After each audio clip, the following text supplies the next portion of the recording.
Welcome to Around the Valley. Today is October 30th, 2012. We have two special guests with us today. We have Deanne Brown and Raundi K. They are writers, performers, and they are with us today because they have a show happening in Monrovia that's coming up.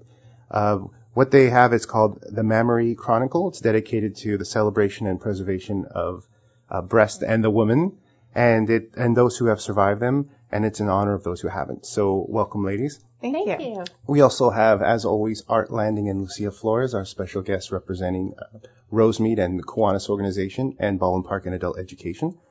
So, ladies, tell us what you have going on. Well, we have a show coming up at Friends Cafe, Moms Write, a writers group in Monrovia, they've done a couple of different shows there, I think, or at least one, and they've invited us to come and perform some pieces from our chapbook called the MAMMARY Chronicles, The Hills Are Alive. It is, it's a chapbook that has poetry and prose, and we were inspired to do this because Deanne is a breast cancer survivor, and we wanted to combine our poetry, I think, and my blog and our experience with breast cancer, and share it with the world, basically. Where is the Friends Cafe in Monrovia located? That's a good question. We have information. It's okay. It's the Friends Cafe, and it's 425 South Myrtle. So right in the center of downtown Monrovia. I know the street well. It's a great place. Very, very great artwork on the walls there. So yeah, if anyone's never been to downtown Monrovia, it's actually one of the most beautiful places in the San Gabriel Valley. I think it captures kind of that old school feel of community and architecture, and they really do a well job of balancing kind of the past and the present. Nice. Lucia, what are you thinking? You're going to be at the Friends Cafe. What kind of event is it? Like, is it just the poetry event, or are they going to have like music? A lot of open mic poetry nights happen in coffeehouses just like that. And Moms Write is a group who meets weekly to workshop their writing. They're poets, short story writers, fiction writers, and so as a way to be able to test your work, basically, an open mic allows you that opportunity to read your work aloud. And this is a little different in that it's a fundraiser. So we're going to be reading our work aloud. There is a little bit of a performance. It's very fun. There's bras everywhere. We bring a ton of bras. We really try to make it a very fun, uplifting event. You might cry a little bit, but you're going to laugh as much as you're going to cry.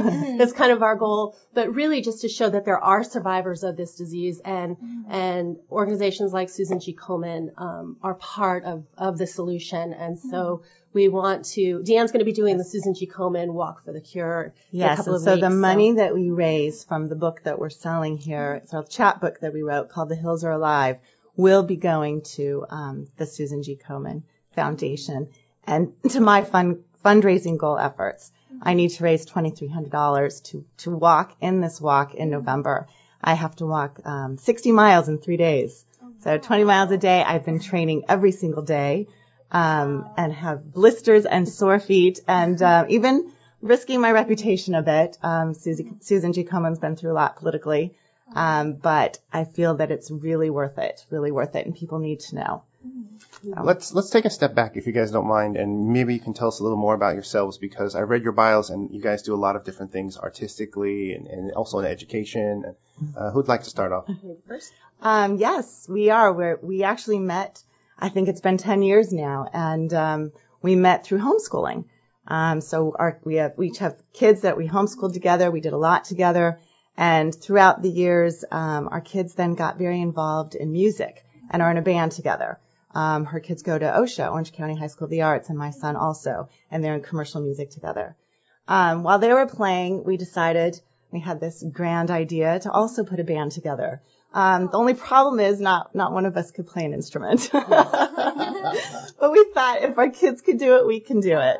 So we pretty much moved the sofa and the coffee table out of the way. We brought in the amps and the PA system, and we just started playing. And so now we've actually done shows. We have. We've written songs. We actually got to the point where we could write songs. We can perform. We have our band is really one of the coolest things I've ever done. And the funny thing is she talks about her living room. She was in this townhome, And she had a drum kit in her living room for over a year. And you had to like literally turn sideways. You had about half a foot of room to get to the bathroom. And they would have to move cymbals to be able to watch the TV. I mean, it was the stuff that her family did to keep our band practicing every week. Worth it because it was a lot less than paying, for therapy. Yeah, exactly. Rock bands are the cheapest therapy you can absolutely. buy. And it's all women. There are all women. 7 of us now, all over the age of 40. And the name of the band? Daisy Chain. You can find us on Facebook. Nice. Daisy Chain, the band. Is Daisy Chain going to be joining you in Monrovia, I would hope? No, not this time. But our son's band will be playing. They're called Mother Function, and so they're going to be doing an acoustic set, and they're extremely talented. Yes, they are. You would want to see them. And the date again of this event? December 1st. Friends Cafe. 1st, Friends Cafe, Myrtle in Monrovia. Yes. Thanks. Let's take a break, and we'll come back on the Around the Valley, and maybe we'll get into a little bit more about the history of your involvement with breast cancer and breast cancer awareness. And we'll be right back on Around the Valley. You and your family are connected by routine, and you stick to it. But what if a disaster strikes without warning? What if your day's routine is disrupted and you can't reach your family? Have you planned for that? Before a disaster turns your family's world upside down, be ready. Get a kit. Make a plan. Be informed. Learn how at www.ready.gov. Brought to you by the Federal Emergency Management Agency and the Ad Council.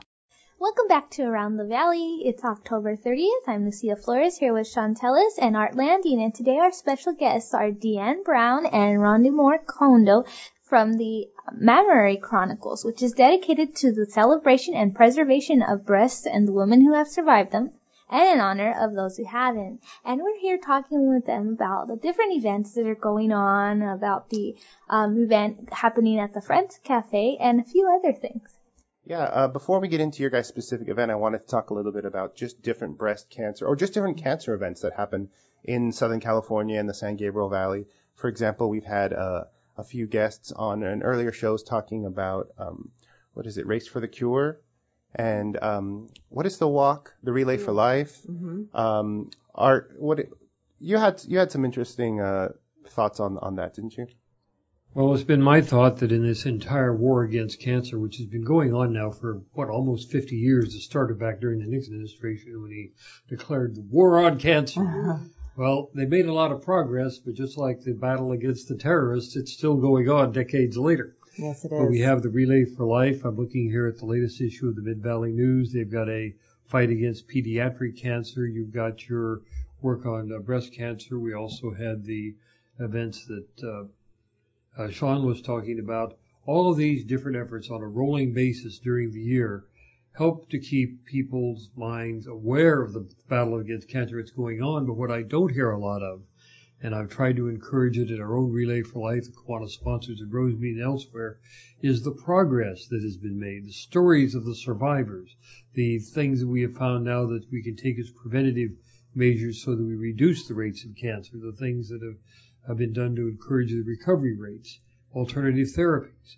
These are things that I would like to see all of the groups cooperating more on, and I'm just wondering to what degree does the Susan Komen Foundation interact with the American Cancer Society and these other various anti-cancer groups, because there should be some sort of coordinated effort, I would think.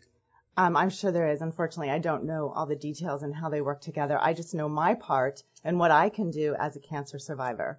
So yeah, it would be interesting to have more of because there might be efforts that are being duplicated, and there's power in numbers to bring some of these organizations together would be a creative solution. Absolutely. I like it. Yeah, I think one of the things that everyone's always struggling with is finding that connection between resources and needs. Yes. And a lot of times, in addition to cancer, you see it a lot with veterans. There's a lot of help for veterans, there's a lot of need for veterans, and a lot of nonprofits. They're fulfilling a lot of needs, and there are resources for nonprofits, but somehow finding those and being able to connect them is more difficult than it needs to be, or maybe that's just the reality of the situation. Something I wanted to interject. After the Susan G. Komen event is over, we still have this book, and we actually have several tour dates that take place after the race. And so we've been looking for another organization to donate some funds to. And one thing that was sort of our dream was to find an organization that took care of women and their families, where the money actually went directly to them. Because Deanne, having been through breast cancer and all the treatments, she knows what a huge impact it is on your entire family. And there are a lot of people who are in very desperate situations financially right now, and then all the medical bills on top of it. We would love, so if anyone out there has an idea for an organization where we could send funds directly to the women and their families and their kids, to me, that would be ideal. And they do have some things, and I believe even Susan G. Komen does this. They give to companies that clean women's houses. So if you've been diagnosed with breast cancer, then some of the monies that are earned for Susan G. Komen will go to pay for a cleaning person, and then you can have them come to your home. So, yes, there are things out there. Yeah, One thing that I might suggest, you are aware that most cities and communities have what they call health fairs. We just had one for the Roseby School District that was held last Saturday. The Asian Pacific community had one at the Garvey Community Center in Rosemead for the Asia Pacific community. These are going on constantly. They set up booths, and these could be informational booths. It wouldn't even cost a great deal of money to do, but you could pass out literature in the native languages and in the local languages saying, if you have a problem in this area, here are the support groups that can help you. And that kind of information is, by its very nature, through networking, a means of serving and helping. It's important to keep talking about it, because one of the things I know that this is, first of all, it's October, is Breast Cancer Awareness Month. Right. And there was a time, Betty Ford was diagnosed with breast cancer in 1974. In 1974, you could not talk about breast cancer. It was politically incorrect. And so, but she, of course, is Betty Ford, and she went against the grain and she spoke out. Then in 1980, Susan Komen had died of breast cancer. And it was her sister, Nancy Brinker, that actually started the foundation. And she had promised her sister on her deathbed to raise money and help find a cure to this horrible disease. So in 1981 in Dallas, they decided to do their first fundraiser. But in 1981, when they were talking with reporters, because they were going to put something in the newspaper, they would not print the word breast. In 1981, they called it female cancer. Now, we have come a long way. Honestly, I was a freshman in high school at the time, and I truly thought we were more progressive at that time than we really were. But today we have I Love Booby bracelets. We have pink ribbons. We have Save the Tatas. And so we've truly come a long way. But when it comes to breast cancer, 230,000 women are diagnosed each year, and 40,000 women still die of it. And so although we've made some changes and we have progressed, we still have way too many numbers of women dying from this disease. Well, both my mother-in-law and my sister are cancer survivors, fortunately, but they have battled these things, in my sister's case twice, and they reoccur. But today there is so much hope and so many things that can be done. It's not the end of your life. It's like when I had my stroke. Some people say, well, you have a stroke, you're dead. That was 13 years ago. I'm still using a cane. Yes. But I'm up and doing things all the time for the community. Yes. And although I don't use my left arm, the rest of me is still functioning, thankfully. Yes. It's the same for cancer survivors. Absolutely. Just because cancer strikes in your life, it is not the end of the world. No, in some ways, it's almost the beginning. beginning. I think it was Einstein that said insanity is doing the same thing over and over again and expecting different results. I knew after having cancer, okay, I need to change things up. You know, I'm not going to go back and do what I was doing. And it is the beginning of a new life for me. Exactly. This is what I've seen repeatedly in the cancer survivors that have your attitude. But there are also cancer and stroke people who say, oh, I've had this. Now I guess I'm just an invalid. People can take care of me and I'm going to die in 6 months. And sure enough, sometimes they do because of that attitude. Because of the attitude. Absolutely. Something I really like about what you guys do is, I was mentioning it off the air, is that you have a very serious topic and yet you can also be kind of fun with it. Yeah. And I think that's important because you have to come at a topic like this from all angles. Absolutely. You know, and I think humor sometimes it helps people, like you said, if they come to your show, they might laugh or they might cry. And I think booby bracelets. and there really is all sides to it. And I had never heard that about not being able to publish the word breast. That's amazing. Well, and I have to I tell that story because of the political situation that Susan G. Komen's been in. And we have to remember the grassroots foundation and why we started in the first place, and to not go back to that. So I know people can get tired of seeing pink ribbons everywhere, but there is a reason. We have to remember that. Yeah. So, and yes, you really, I think maybe if we have a point in time, Raundi can read one of her pieces or a part of it, because it really does portray the humanness and the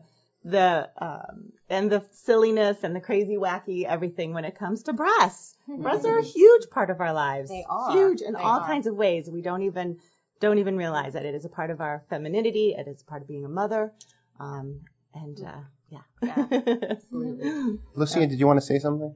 Oh no, I was gonna say that it's a really awesome thing that you guys can find like that balance. How Sean was saying, like the wackiness of such a serious situation, because like Art was mentioning and how you guys have mentioned before too. Like sometimes people think, my life is over. What am I gonna do? But I really like how you guys are, like, just, you're so vibrant, you're so alive and talking about these things. And it's really good, to show that other people that there's this, it's kind of like a support group in a way, there's things that they can do, events that they can go to. Absolutely. And it's really awesome. You really have to be able to laugh at a lot of the stuff, because a lot of the absurdity of everything that you're going through. And I really like what you guys are doing in terms of being kind of an advocate, even though you don't represent an organization in terms of being an employee or something like that, because I think that you can be more honest. People can be more relaxed asking you a question, because you don't work for the companies. You know?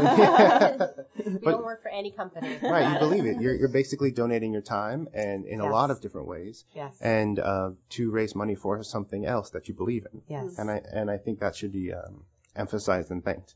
Yes. Thank you. Yeah. Yes. Let's talk a little bit about your writing, because beyond this, because I think, do you both blog or?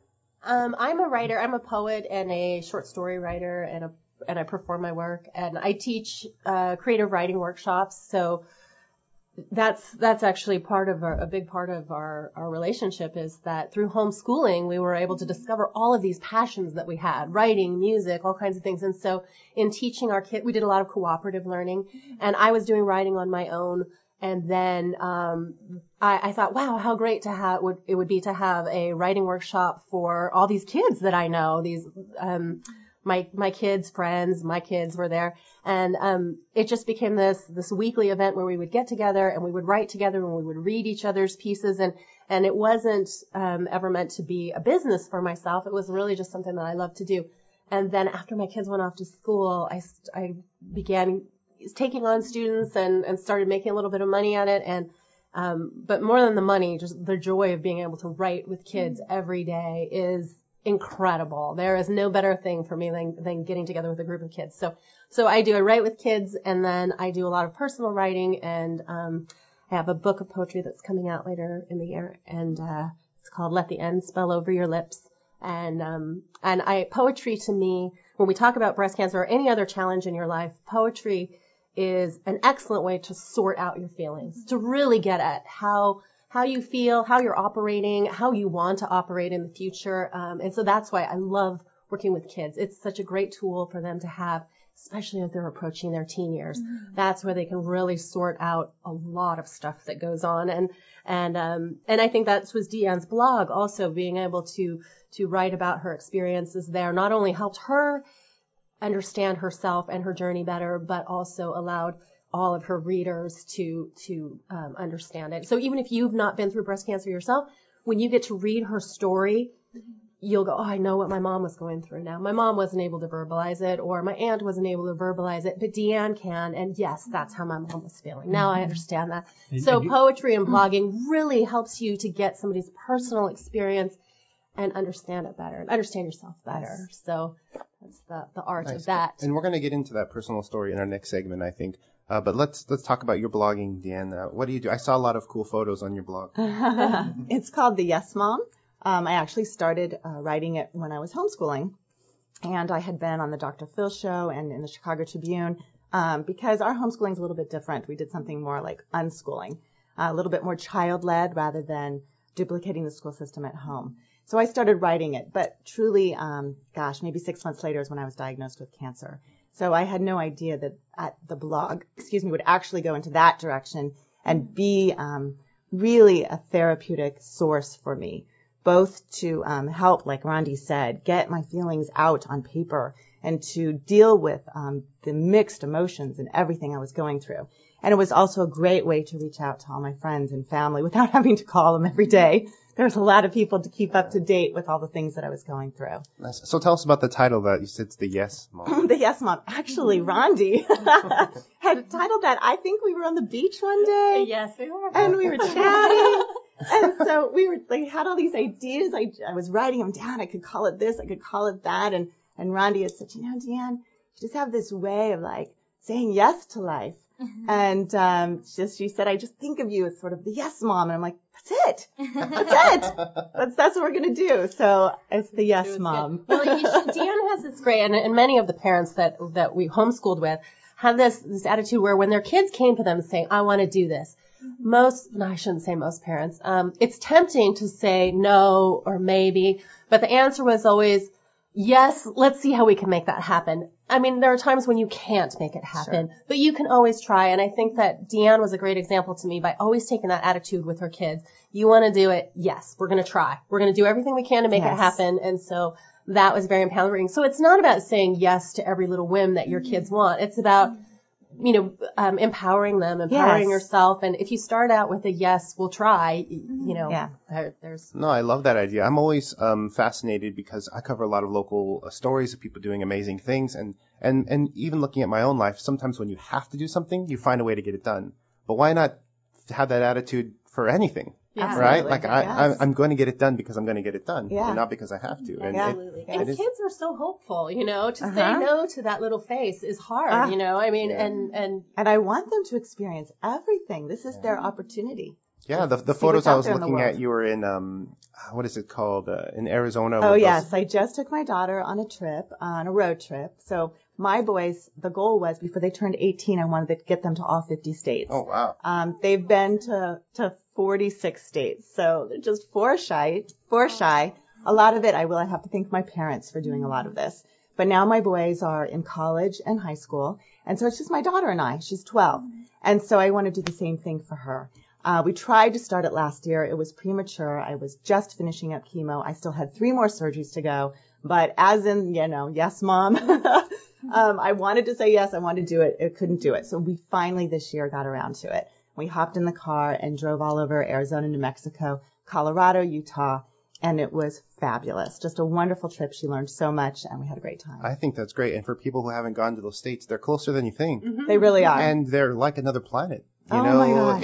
Absolutely. And that's not any kind of put down saying they're aliens, but just the geography. And, when you look at the dirt and the space, and it's such a beautiful experience. And I did that when I was in college. I think it was like, let's just drive east and see what happens. You miss it if you fly over. Yeah. You really, to drive through it and see the landscape, to meet the people. We spent a lot of time in the Navajo reservation and spoke and talked to the Navajo. In fact, one very nice man was helping me with my luggage.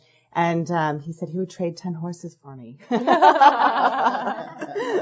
I said, 10?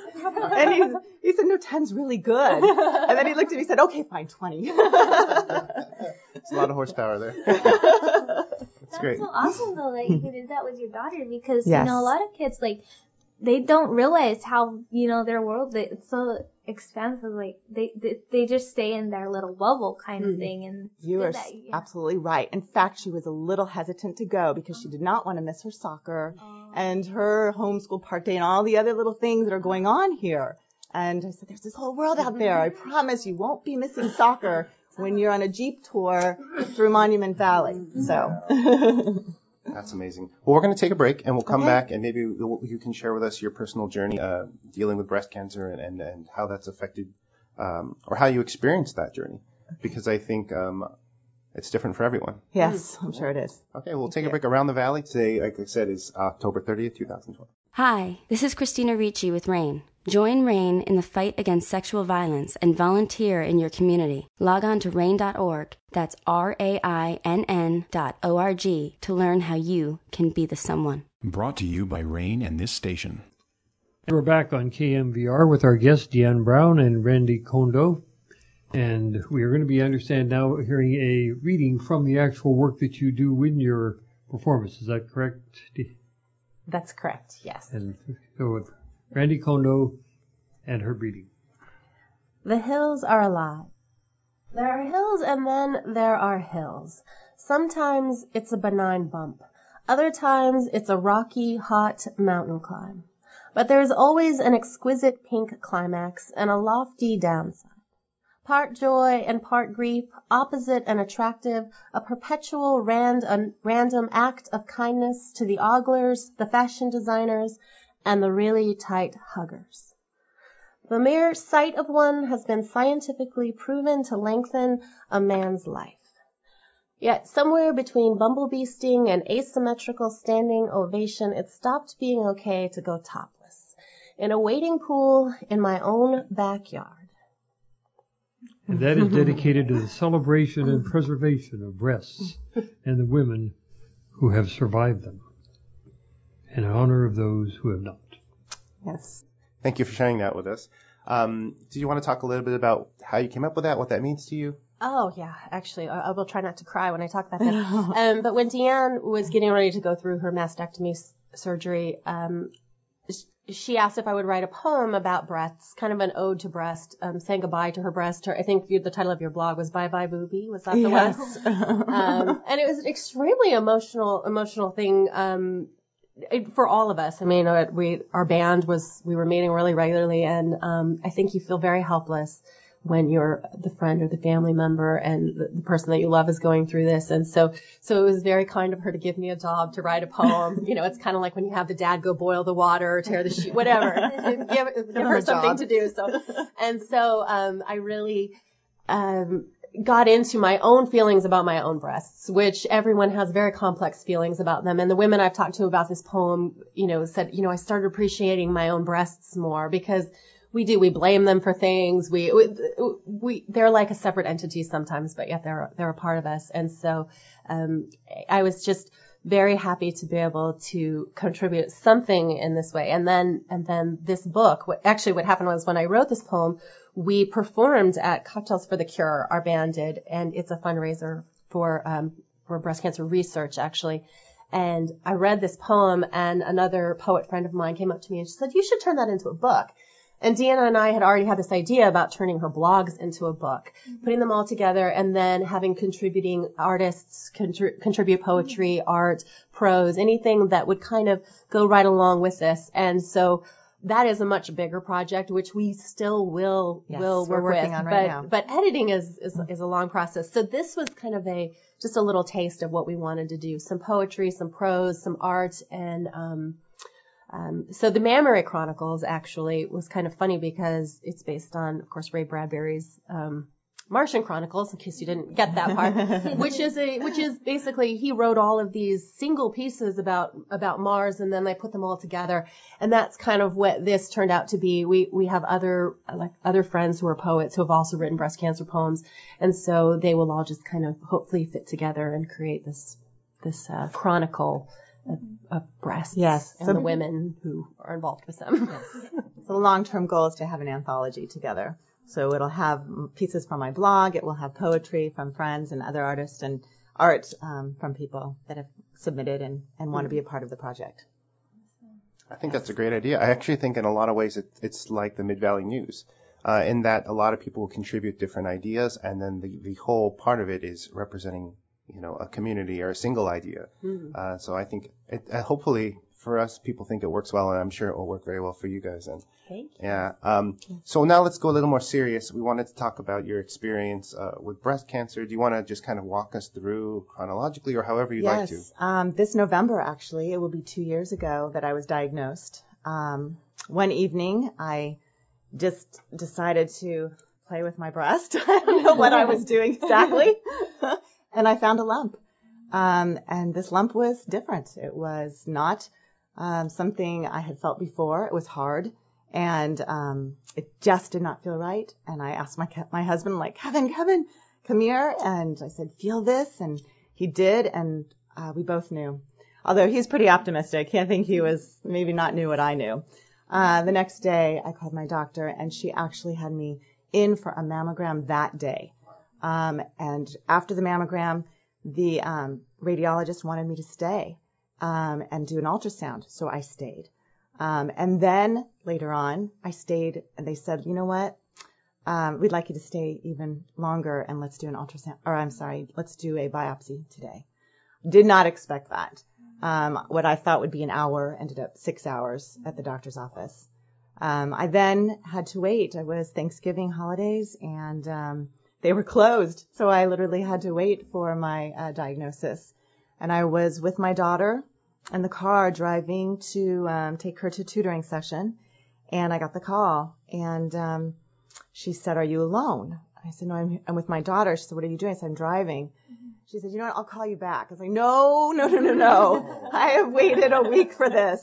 I said, "I will pull over." And I pulled over, and she told me that it was positive. I have invasive ductal carcinoma in situ, or some long phrase like that. In situ means in place. Okay, thank you. And then that was the beginning of a big journey. So I immediately went on an all macro diet, actually. I always said, it's a weird thing. I don't even know I heard about it, but if I were ever to get cancer, I would try desperately with my diet and go on a macro diet. What does that mean, a macro diet? Macrobiotics is basically comes from a Japanese doctor that came up with a healing diet, rice and legumes and seaweed and stuff like that. So, and then in the meanwhile, I made a lot of doctor's appointments and went ahead with a huge decision. Do I have a mastectomy or a lumpectomy and radiation? And do I do the chemo? And the doctors recommended the chemo. And that was really, really difficult choice for me. I did not want to do it. Everything I read about it, knew about. I just had visions from movies I had seen in the past of women hanging over the toilet. I did not want that to happen. And of course my hair. But I had to go through the entire process. So by February, I had my mastectomy. By March, I started the chemo. I then had to add another drug called Herceptin because I have something called HER2/neu. One of the things I did not know is that not all breast cancers are the same. So if somebody tells you they have breast cancer, it's not the same as this one. There's invasive or not. It could be positive estrogen or negative.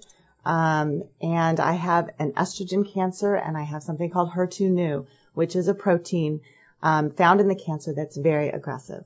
And they do have another medication that they give you called Herceptin that actually has pretty good results. Bottle's pretty new, though. It hasn't been around for a real long time. So I had to go through that process. I was finally done with all the chemo. I think maybe it was July or August of last summer. And then I had to go through all the reconstruction surgeries. And then last November, I was done with the reconstruction surgery. So now it's been almost a year that I am considered, I don't even like to use the word really remission. I just say the cancer's gone. And that's truly what I believe. And so now I'm healthy and working. I juice every day. I really take care of myself. I do supplements. I exercise. And now I'm training for Susan Komen. I just think now it's my turn after going through all this to give back to everyone and other people that have gone through this and to help people. It's my turn to help now. Yeah, thank you for sharing that. It's a really powerful story. How did you get involved with Susan Komen? You know what? My cousin. I will have to thank her for that. She actually walked for me. Her name is Patricia Burkhardt, and she walked for me last November. I could not walk in the race because I just did not have my strength yet.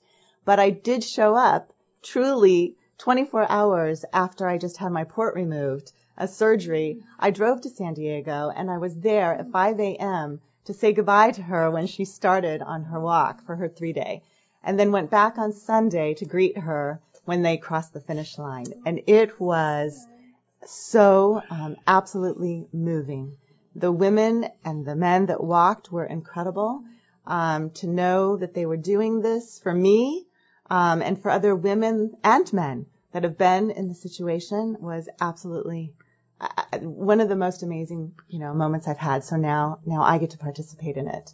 and I'm truly excited. I've participated in Walk for Lupus. I have a friend that has lupus, and she's so happy to see that there's so many people behind her supporting her. Absolutely. And it's a really, really nice thing that the family or friends can get involved in these types of things. That is one of the things I will tell you. You cannot go through cancer alone. You really need the support, not just of family and friends, but community. Just listening to you here, both Randy and I have tears in our eyes. We realize what you have been through, and there are other people for whom you are serving as a light and as an example. I think you know that. And it isn't an incredible experience, but when you know other people are rooting for you in a situation like this, I've been through it myself, of course, with my event. It does help. Yes, it does. It does help. You know, people are out there praying, they're caring, and there's a unity of spirit. Yes. That comes about that you just don't experience otherwise. It's almost like there's a purpose to all the agony. Yes, absolutely. Yeah, I'm just always constantly impressed by Art. He's such a strong soul. Aww. Yeah, and I mean, and now he's a secret sweetie. And he's got a finger on the pulse of all the stuff that's going on. Oh yeah, you have no idea. We have to cut him off because he could just go forever. He knows everything that's going on. But now I can add you guys to my list because it's equally as impressive. And there is something amazing that happens when you get through, when you're dealing with something tough, you become stronger and you learn, and then you can share with people. And I wanted to ask you, if someone's listening to this and maybe they're realizing that they have to deal with cancer, either with themselves or someone else, what would you recommend to them? Wow. Okay. You know what? What would I recommend? I think you reach out to your friends and your family. I know, do not go through this alone. Whatever it takes, I do know some women that did try to do it alone, some that didn't even tell their children. And I really cannot imagine doing that. It's so important, like I said, to have a sense of community, to know these people loved me. They brought food to me, dinners. They carpooled with my kids. They took them to school. If I had tried to do this alone, I'm not sure I'd still be here today. So they really were my life force. And I would add to that, from the experience that I've seen both of myself and others, whatever your denominational beliefs, I mean, maybe Catholic, you may be Jewish, you may be Hindu, whatever. Yes. It crosses all denominational barriers. There is a spiritual element and a spiritual force available to human beings if they will reach out and embrace it. Yes. I have my own personal, very deep religious convictions, but I have seen people with equally deep convictions of other faiths and of other denominations, and it seems as though God works through all of them in the same way. When push comes to shove, if you are considering what your purpose is in life and what goes on afterwards, all of a sudden death itself does not even become something you fear.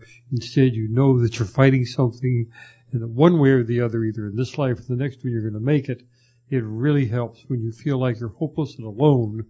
That's when it's bad. It's true. It's funny. Raundi actually said, Deanne, after this, you are not going to be afraid of anything. Precisely. And she was so right. So right. And that's what Sean alludes to. I keep going like a Energizer bunny, and so do some others that I know. It's because we've been there, we've passed through it. Yes. We're not afraid of what's going on beyond, but we're here to serve people today and this time. We've while been we're faced here. with our mortality. And exactly. once that happens, it absolutely changes your life. And it does not pay to get angry or to get angry at God or the universe or whatever it is. It's really, I like to look at it almost as a gift. When you're a type A workaholic, like I have been all my life, and you're reduced to the point of having to consider for 5 minutes how to arrange things on the side table so that you won't have to wake somebody up and inconvenience them during the night, and that's your entire focus because you can barely move to do it. Mm. And it takes you 15 minutes to do what should have taken you 30 seconds. Mm. You can't even type on a computer because you can't get your fingers onto the keyboard. You try to, and you can't even focus on the screen when you've been down that far. Yeah. And then come back. Yes. What are you going to be afraid of next No, time? absolutely. Absolutely. It's not there. So I know you've been through it, I've been through it, and there are people listening to this program that may be going through it right now. I hope that what we're saying will give them hope. Hope. And I don't mean to evangelize here today, Sean. No, but you're I'm right. just giving a Hope testimony, that but I do we promise you it will get better and you will be stronger. Absolutely. And you will, yes, you will feel a deeper purpose and meaning to your life after going through something like this. That's great. Well, remind us again how to get in contact with either to follow you for the show or to support your walk. Well, I think if you go to Deanne's, the YesMom.com. YesMom.com is my blog, so you can reach me there. For me, my website is theloveofwords.com, and that's actually where I have classes and things listed, but you can definitely reach me through there. And we're both on Facebook, if you find us on Facebook. Yes. Deanne Brown, Raundi Kondo. And if you want to buy a chapbook, The Hills Are Alive, I think you can contact you, right? Go to your website. Go to my website? Go to the YesMom.com, and there's information on there how you can order the book. That's right. There's a link, and there's a link to your site. The artwork is by Emily Kamaka, who is actually an 18-year-old artist from Orange County High School of the Arts. And I was just, when I gave her the poem and told her what we were going to do, I didn't know what I was going to get back from her. And I feel like she put so much thought into what the piece was actually saying, and the art is very representative of that. So if you were going to order the book, besides the great causes going for her artwork is really cool. It is. So it's fabulous. Well, that's great. Well, we're going to take a break, and then we'll come back and we'll talk about different San Gabriel Valley events, which you're more than welcome to stay for if you'd like.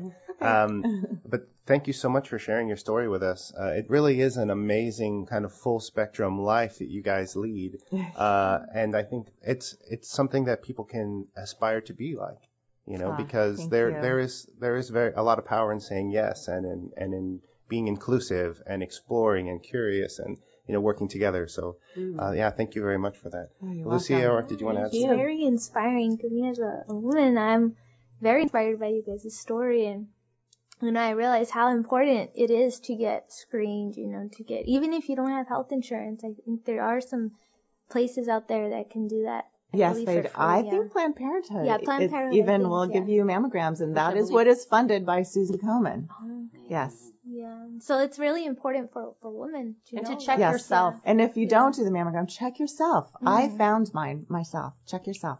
Mm-hmm. Absolutely. Don't be afraid of your beautiful boobies. and if you come to our show, we actually have a little song about it that you guys can. Yes. I was just letting you finish it off, trying to get over my own emotions over here because it's hard to deal with something like this and still keep a straight face on the air. But I just want to congratulate you on the success that you have had and the future of what you're going to be doing, because it's helping an awful lot of people. I can see that in you. I can see the spirit that's there, and it is really inspiring to me to see that you two are out there doing what you can to give back to the community and to give back to the human race. Keep it up. Oh, you make me cry. I know. Thank you. Oh, well, thank you guys. Did you have any final thoughts you wanted to share, or? I just want to thank you very much for having us here. Yes, thank you. It was very fun. Yes, it was. All right, guys. Well, this is Around the Valley. It's, again, October 30th, 2012, and we'll be back. Hi, this is Christina Ricci with RAIN. Every 2 minutes, another American is sexually assaulted. If you or someone you know has been sexually assaulted, you are not alone. Help is just a call or click away through the National Sexual Assault Hotline. Please call 1-800-656-HOPE. That's HOPE. Or visit rain.org. That's RAINN.org. Brought to you by RAIN and this station. Welcome back to Around the Valley. Today is October 30th, 2012, and it's our final segment. We're going to have some fun and talk about different San Gabriel Valley events. I'm going to start us off, if that's okay. I went to the third 626 night market, and for our guests who don't know about the 626 night market, it's kind of like it's based in Asia, the idea of a night market, but it's shopping at night and for food and little trinkets and whatnot, and this is the third one we've had in our area. The first two were in Pasadena, and thousands and thousands of people came. And so the third one they had at the Santa Anita racetrack. Which I believe is called the Santa Anita Park. And so you could go there, get lots of free food. It was really cheap.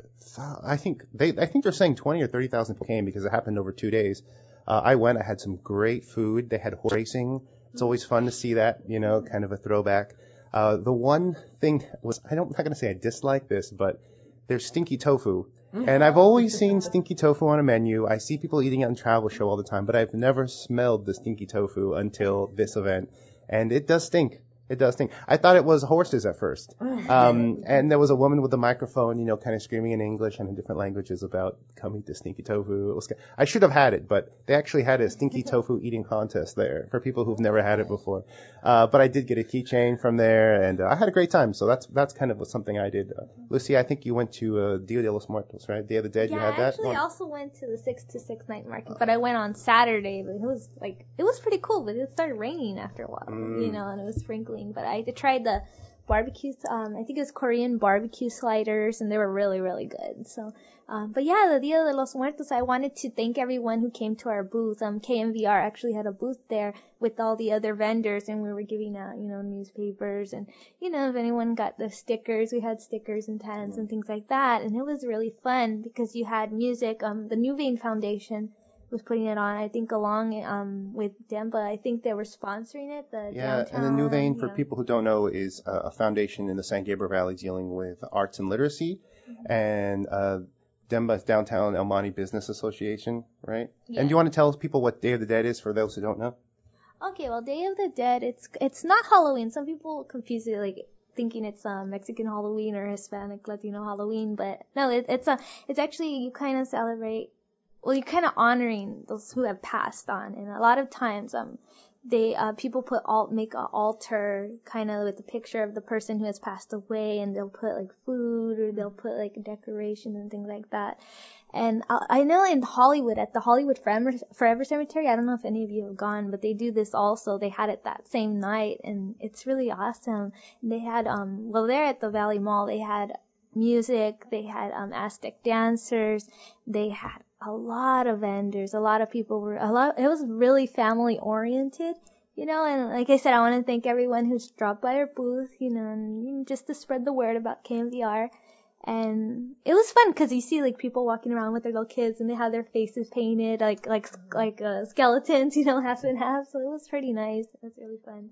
Oh, that's cool. What about you, Art? What you been up to?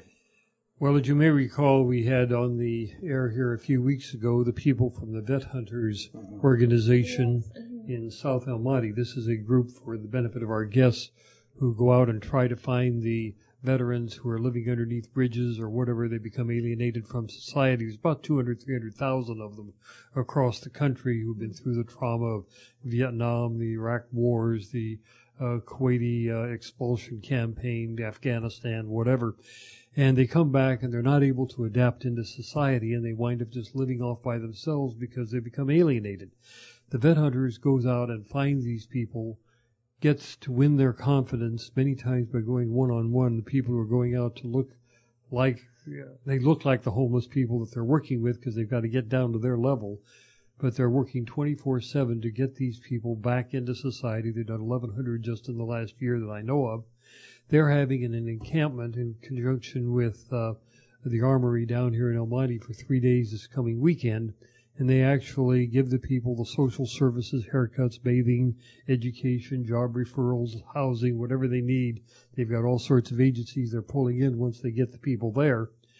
And they had one of their funders for the meals at this encampment pull out of them at the last minute about a month ago because of funding cutbacks and whatever. That organization is not going to get their money till next January. And our Kiwanians stepped into the breach along with some other very good people like Chick-fil-A and others that have been helping out. And between 8 different organizations in 3 weeks' time, we have had to put out the effort to be able to feed 1,000 people for 3 days. And I'm happy to say that as we speak here tonight, this is the good news for Sean. We have the bases covered, we think we know where we're going to be getting the food. I'm going to be picking up a lot of it on Friday, getting it over there, so are others. We've got Denny's involved, we've got Walmart involved, we've got People for People involved, and of course our Rosemead Kiwanis Club has been helping to coordinate a good part of this, and we've got it done. Now all this is being done, Sean, on top of the other major activity that we had scheduled for the following week, which has been in planning for months, which is the Mayor's Prayer Breakfast that's going to be held at the Garvey Community Center. And that's where we are bringing together a number of the churches from Rosemead, along with the mayor, who's one of our Kiwanians, a number of the city leaders, city council members, or whatever.